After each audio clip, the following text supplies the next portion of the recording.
जब हम यक्षी के बारे में सुनते हैं तो आपके मन में क्या ख़्याल आता है?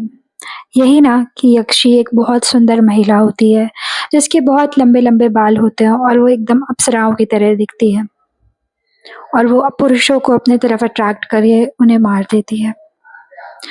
पर हमें ये क्यों नहीं बताता कोई कि यक्षी लोगों को क्यों मारती है?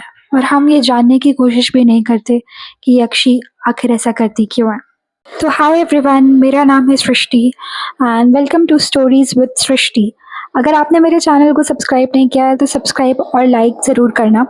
एंड आज की स्टोरी जो होने वाली है वो कल्याण कट्टू नीली के बारे में होने वाली है, जो कि एक यक्षिणी है जो कि तमिलनाडु और केरला के साइड में बहुत फेमस फोल्कलोर है वहाँ का। एंड इसके बारे में ये स्टोरी टाइम वीडियो होने वाला है।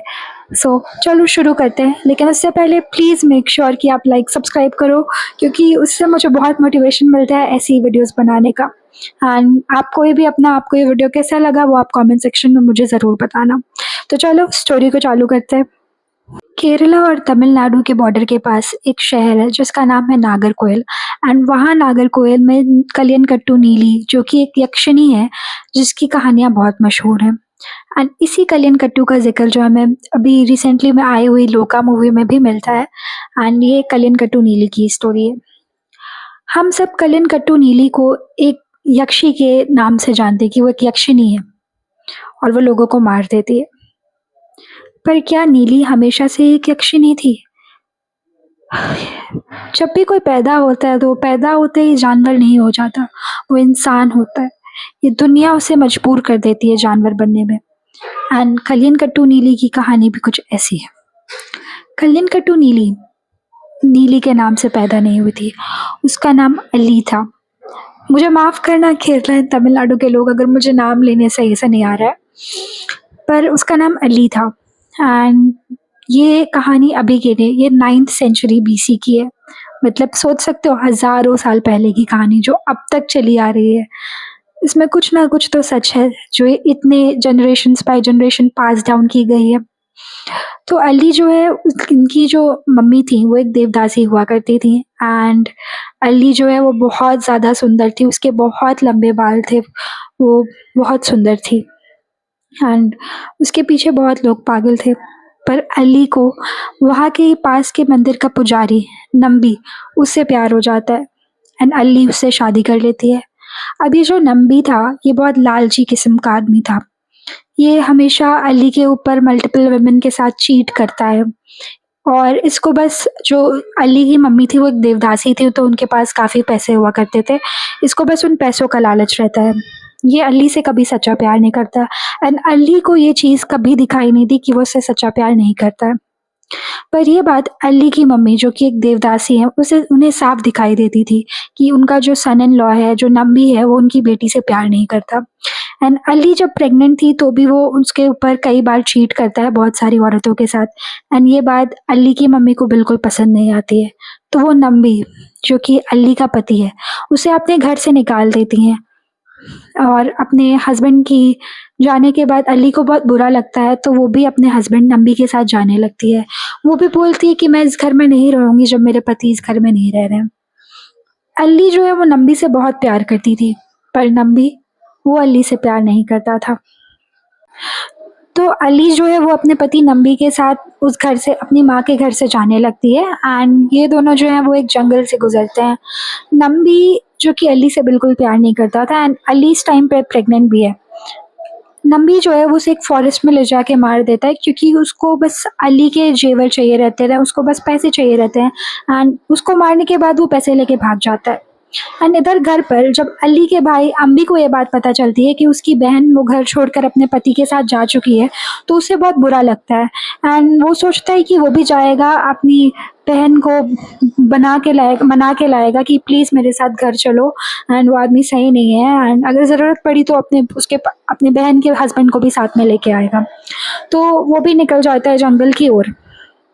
और फिर जब अम्बी जो कि अली का भाई है, जब वो जंगल में जाता रहता है तो वो जंगल में किसी चीज़ से लड़खड़ा कर गिर जाता है। एंड जब वो उठकर देखता है तो वो उसकी ही बहन अली की लाश रहती है। ये देखकर उसे बहुत बुरा लगता है एंड वो पागल सा हो जाता है।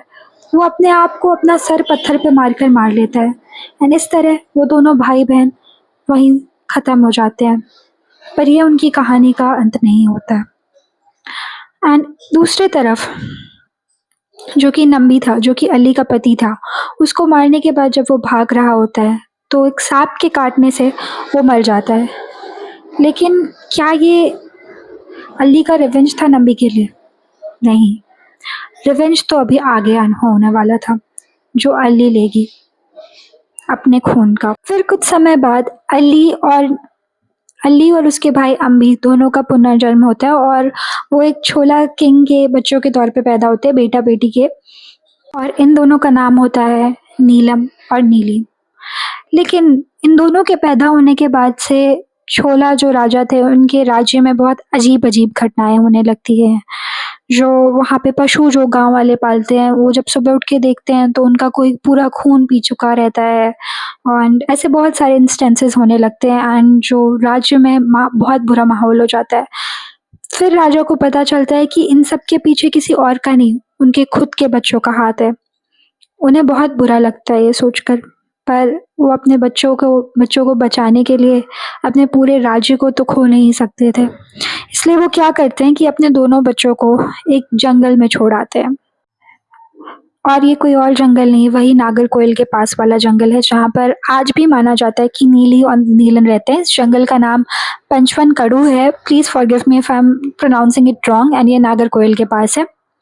एंड तब से आज तक ये दोनों वहीं रहते हैं, ऐसा माना जाता है विलेजर्स के द्वारा। एंड फिर क्या होता है कि यहाँ पे जंगल के पास में जो एक विलेज रहता है, वहाँ पे लोगों में बहुत डर का माहौल फैल जाता है कि यहाँ पे यक्षिनी और यक्ष रहते हैं एंड ये लोग जितने भी जाने वाले लोग हैं, उन लोगों का खून चूस लेते हैं एंड उनको मार देते हैं एंड बहुत ज़्यादा डर का माहौल होता है। और ऐसी जब बात होती है ना, तो वो कहीं एक जगह में लिमिटेड नहीं रह जाती, वो हर जगह फैल जाती है एंड इनकी कहानी पूरे केरला तमिलनाडु बॉर्डर में फैल जाती है एंड सबको पता रहता है इनकी स्टोरी के बारे में कि इस रास्ते पे यक्षिनी और यक्ष रहते हैं एंड कोई वहाँ रात में छोड़ो, दिन के टाइम पे भी कोई जाना वहाँ पे प्रेफर नहीं करता है। जिस जंगल में रहते थे ये लोग, वहाँ के पास के विलेज में उरनमाज़ नाम का कुछ लोग रहते थे। उरनमाज़ कुछ नहीं होता, बेसिकली 70 लोगों का ग्रुप होता है विलेज में, जो कि टॉप 70 लाइक जो बहुत ज़्यादा बूढ़े लोग होते हैं एक विलेज के, उनको उरनमाज़ बोला गया है स्टोरी में।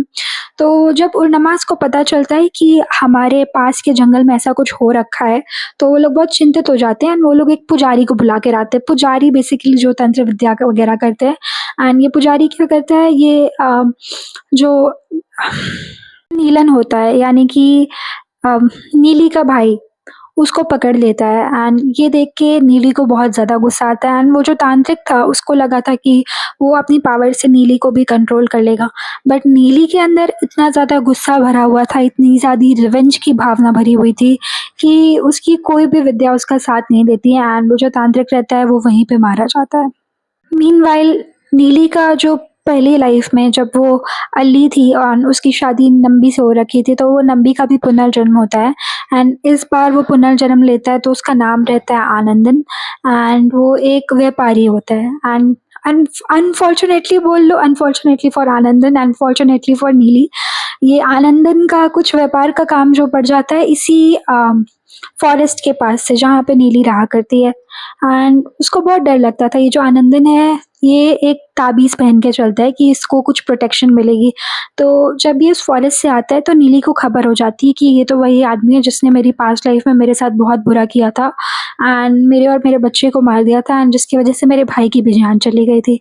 तो नीली सोचती है कि वो अपना रिवेंज लेगी, पर क्योंकि आनंदन के पास वो ताबीज़ रहती है तो नीली उसका कुछ नहीं बिगाड़ सकती है, वो बस उसको फ़ॉलो करती है। पर आनंदन की तो फट गई रहती है, उसे बहुत डर लगता है। तो वो जल्दी-जल्दी भाग के जाता है एंड वो उसी गाँव में पहुँच जाता है जहाँ पे वो 70 उरनमास रहते हैं एंड वो बोलता है कि मुझे एक यक्षी यहाँ पे जो रहती है वो मुझे परेशान कर रही है एंड वो मुझे मार देगी, आप लोग मुझे प्लीज़ बचाइए। लेकिन तभी पीछे से नीली आ जाती है एंड वो अपना जो फ़ॉर्म है वो अपना वेश बदल लेती है। वो एक औरत की तरह बन जाती है एंड उसके हाथ में एक बच्चा रहता है एंड वो जाके गाँव वालों से बोलती है कि इसकी बात पे यकीन मत करो, ये मेरा पति है और ये मुझे और मेरे बच्चे को जंगल में छोड़कर भाग रहा है क्योंकि इसे हमारा बच्चा नहीं चाहिए। तो गाँव वाले भी सोचते हैं कि किसकी बात माने, एक औरत है एंड एक आदमी है जो काफ़ी परेशान लग रहे हैं, पर औरत के हाथ में बच्चा भी है। तो वो लोग क्या करते हैं, वो लोग उस आदमी से बोलते हैं, "ठीक है, ऐसा कुछ नहीं है कि वो यक्षी है, यक्षिणी है, वो तुम मत मानो वो यक्षिणी है एंड ऐसा कुछ नहीं होता। हम सब जो जितने भी 70 एल्डर्स हैं, उल नमाज़ हैं, हम लोग तुम्हारी रात भर प्रोटेक्शन करेंगे, हम लोग तुमको बचाएँगे एंड अगर वो यक्षिणी तुमको मार देती है, तो अगर कुछ ऐसा हो जाता है, वैसे तो होगा नहीं, हम लोग भी सुबह उठ के अपनी जान दे देंगे।" फिर वो आदमी सोचता है कि ठीक है, इतने सारे लोग बोल रहे हैं मुझे कुछ नहीं होगा, तो वो रात वहीं गुज़ारने की सोच लेता है। पर नीली, जिसके अंदर रिवेंज पूरा भरा हुआ था एंड उसके पास यही एक मौका था अपना रिवेंज लेने का, वो रात में कैसे भी अपना फ़ॉर्म बदल के उस आनंदन यानी कि नम्बी जो उसका पहले पति हुआ करता था, उसको मार देती है एंड अपना रिवेंज पूरा कर लेती है। एंड जब सुबह ये उल-नमाज़ उठ के देखते हैं तो वो आदमी मरा हुआ था एंड क्योंकि अब इन लोगों ने वचन ले रखा था कि अगर उस आदमी को कुछ भी हुआ तो वो लोग भी अपनी जान दे देंगे, तो वो लोग भी एक पायर सेटअप करते हैं। पायर मतलब हवन कुंड टाइप का, जहाँ पे मतलब इंसान जल पाएँ एंड वन बाय वन करके वो लोग भी 70 जो लोग होते हैं, वो लोग भी अपनी जान दे देते हैं। एंड इस तरह से नीली का जो रिवेंज है वो शांत होता है एंड नीली की आत्मा को शांति मिलती है एंड अब धीरे-धीरे, क्योंकि उसका रिवेंज पूरा हो चुका था, तो अब उसको धीरे-धीरे लोग पूजा करने लगते हैं, उनको एक mother mother goddess, mother deity की तरह देखने लगा जाता है धीरे-धीरे। बट ये तो एक वर्ज़न है स्टोरी का। कई लोग अभी भी बोलते हैं कि नीली की जो आत्मा है, उसको कभी शांति नहीं मिली एंड अभी भी वैसे ही वो भटकती रहती है। आप लोग बताओ, आप लोग को कैसी लगी ये स्टोरी एंड आप लोग कौन-सा वर्ज़न बिलीव करना चाहोगे? ऑल्सो कमेंट करना कि आपको मेरा स्टोरी सुनाने का तरीका कैसा लगा एंड अगर अच्छा लगा please make sure to like, subscribe and ऐसे ही देखते रहो यार, मुझे भी ग्रो कराओ। Thank you so much for watching. Bye bye, मिलते हैं अगली स्टोरी के साथ जल्दी।